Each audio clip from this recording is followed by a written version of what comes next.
Hi, I'm Dave Trull with the Trull Gallery, a custom furniture shop in St. Petersburg, Florida. And I'm going to talk to you about the different kinds of circular saw blades. The blades I'm going to show you today are 10-inch blades. It's the most common size. If you're using a skill saw, you might use 7¼ inch. But most of your table saws, rip saws, panel saws, miter saws are going to use a 10-inch blade.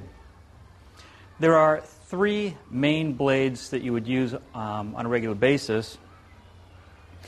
The first one I'm going to show you is a rip blade. It's used for cutting with the grain. They tend to have fewer teeth, in this case 24. And the reason they have fewer teeth is they need the extra space in the gullets, which are these slots down here, to pull out all that extra stock that they're cutting through. If you're going to cut against the grain or a cross cut, you would go to a cross cut blade. Now you're going to see considerably more teeth.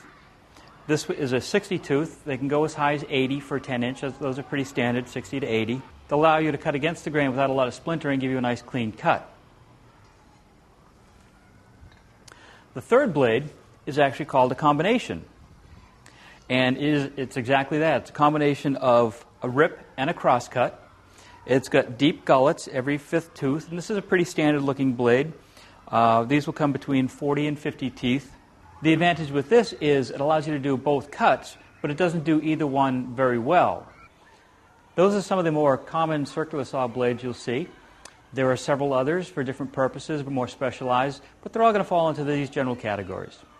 I'm Dave Trull with the Trull Gallery, the fine art of furniture making.